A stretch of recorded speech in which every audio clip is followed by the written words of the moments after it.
మన swipe Wonderla toilet cleaning ను సులభంగా మార్చే powerful product Elim toilet cleaner.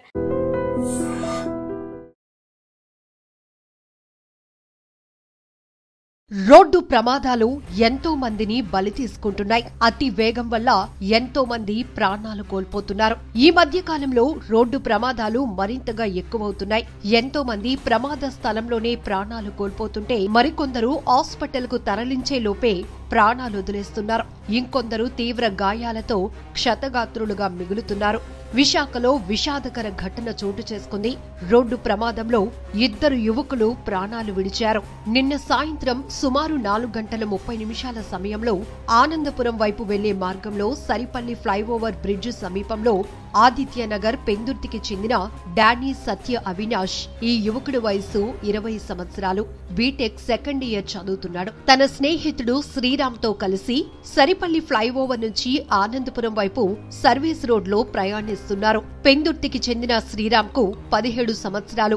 Intermediate చదువుతున్నాడు. వీరిద్దరూ కలిసి AP 40EH1699 నెంబర్ ఉన్న Triumph motor cycle 400cc bike పై వెళ్తున్నారు. ఆ సమయంలో ఒక కుక్క అకస్మాత్తుగా రోడ్డుకి అడ్డంగా రావటంతో బైక్ గుద్ది అదుపు తప్పి రోడ్డుపై పడిపోయారు. ఈ ప్రమాదంలో ఇద్దరికీ తీవ్రమైన గాయాలు కావటంతో అక్కడికక్కడే ప్రాణాలు విడిచారు. మృతదేహాలను పోస్టుమార్టం నిమిత్తం KGH కు తరలించారు. పెందుర్తి పోలీస్ స్టేషన్ నందు కేసు నమోదు చేసి inspector KV Satish Kumar supervising లో దర్యాప్తు కొనసాగుతోంది. ఏదేమైనా రోడ్డు ప్రమాదాలు తీవ్ర భయాందోళనకు గురిచేస్తున్నాయి. ఎక్కడ ఎలాంటి ప్రమాదం జరిగినా అక్కడ మృత్యుఘోష వినిపిస్తోంది. తమ వారిని కోల్పోయిన బంధువుల ఆర్తనాదాలతో ఆ ప్రాంతాలు విషాదకరంగా మారుతున్నాయి. కన్న కొడుకులను పోగొట్టుకున్న తల్లిదండ్రులు గుండెలు అవిసేలా రోదిస్తున్నారు. మరికొన్ని ప్రమాదాల్లో కన్న తల్లిదండ్రులను కోల్పోయి ఎంతో మంది పిల్లలు అనాథలైపోతున్నారు. ఇంకొన్ని ప్రమాదాల్లో పిల్లలతో సహా ప్రయాణిస్తున్న వారంతా ప్రాణాలు వదులుతున్నారు. ఇంకొన్ని చోట్ల సరదాగా శుభకార్యాలకు వెళ్లి తిరిగి వస్తూనే రోడ్డు ప్రమాదాలకు గురై క్షతగాత్రులవుతున్నారు. విశాఖ పెందుర్తిలో రోడ్డు ప్రమాదం 2 యువకులను బలి తీసుకున్న ఘటన మరొక ముందే నంద్యాలలో నందికొట్కూరు హైవేపై ఘోర ప్రమాదం జరిగింది. జూపాడు బంగ్లా నుంచి కర్నూలు వైపు వెళ్తున్న టిప్పర్ అదుపు తప్పి రోడ్డుకు మరోవైపు వెళ్తున్న ద్విచక్ర వాహనంపైకి దూసుకెళ్లింది. ఆపై బైకును కొంత దూరం ఈడ్చుకెళ్లటంతో దానిపై ఉన్న ఎల్లాగౌడ్, రెహమాన్ తీవ్రంగా గాయపడ్డారు. టిప్పర్ డ్రైవర్ మద్యం తాగి నడపటం వల్లే ప్రమాదం జరిగినట్టు తెలుస్తోంది. ఘటనకు సంబంధించిన CCTV ఫుటేజ్ దృశ్యాలు ఇప్పుడు సోషల్ మీడియాలో వైరల్ అవుతున్నాయి. ఇలా ఈ మధ్య జరుగుతున్న రోడ్డు ప్రమాదాలు వణుకు పుట్టిస్తున్నాయి. ముఖ్యంగా రోడ్డు ప్రమాదాలకు అతి వేగమే కారణంగా తెలుస్తోంది.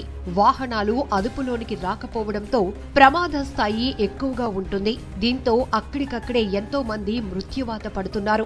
రోడ్డు మలుపు తిరుగుతున్నప్పుడు అదుపు తప్పి వాహనాలు బోల్తా కొట్టడం, అతి వేగంగా ప్రయాణిస్తున్న ఒక వాహనం మరొక వాహనాన్ని ఢీకొట్టడం, ఇలా 1 కాదు 2 కాదు సెల్ఫ్ యాక్సిడెంట్లు కూడా ఈ మధ్య ఎక్కువగానే జరుగుతున్నాయి. ముఖ్యంగా స్పీడ్ బైక్స్ ప్రమాదాలకు కారణమవుతుంటే మరికొన్ని చోట్ల మితిమీరిన వేగం వల్ల ఎంతో మంది ప్రాణాలు పోగొట్టుకుంటున్నారు. మరికొంతమందికి శరీర అవయవాలు నుజ్జునుజ్జై మంచాన పడే పరిస్థితి కూడా కనబడుతోంది. ఏది ఏమైనా రోడ్డు ప్రమాదాల నివారణకు పటిష్టమైన చర్యలు చాలా అవసరం. అంతేకాదు స్పీడ్ థ్రిల్లే కానీ అది మన జీవితాన్ని కిల్ చేస్తుందన్న వాస్తవం మర్చిపోకూడదు. ఎందుకంటే ఎప్పుడు ఏ వాహనం ఎటు నుంచి దూసుకొస్తుందో తెలియక రోడ్డుపై ప్రయాణించాలంటేనే కొంతమందికి వణుకు పుడుతోంది. ఏదేమైనా సురక్షితమైన ప్రయాణం కోసం మన వేగాన్ని తగ్గించుకోవాల్సిన అవసరం చాలానే ఉంది. మరికొన్ని చోట్ల భారీ వాహనాలు ఫిట్నెస్ లేకపోవడం, బ్రేక్ ఫెయిల్స్ కావటం, అదుపు తప్పి వాహనాలు ఎగసి పడుతూ మరొక వాహనాన్ని బలంగా ఢీకొనటంతో కూడా అనేక ప్రమాదాలు జరుగుతూనే ఉన్నాయి.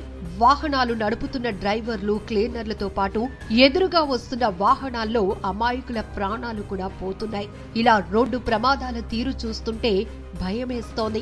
ఇప్పటికైనా రోడ్డు ప్రమాదాల నివారణకు పటిష్టమైన చర్యలు చాలా అవసరం. రోడ్డు ప్రమాదాలు తగ్గాలంటే ఎలాంటి చర్యలు తీసుకుంటే బాగుంటుందో మీ అభిప్రాయాన్ని కూడా కామెంట్ బాక్స్ లో మెన్షన్ చేయండి. నిజంగా ప్రస్తుతం ఉన్నటువంటి సమాజం దేనికి ప్రయారిటీ ఇస్తుంది? ఆర్థిక సంబంధాల చుట్టూ మాత్రమే తిరుగుతోంది. మళ్ళీ ఎన్నికలంగానే చాలా విరక్తి కలుగుతున్నాం. మంచి అనిపిస్తుంది కదా. లేడీస్ కూడా ఛాలెంజింగ్ జాబ్స్ చేసినప్పుడు చాలా బాగుంటది. ట్రాఫిక్ అసిస్టెంట్స్ గా నియమించిన ట్రాన్స్జెండర్స్ అందరితో సాల్యూట్ చేయించుకుంటున్నారు. ఫుడ్ డెలివరీ ఇవ్వటానికి వెళ్ళినటువంటి డెలివరీ బాయ్ అనిల్ పై కళ్ళ ముందు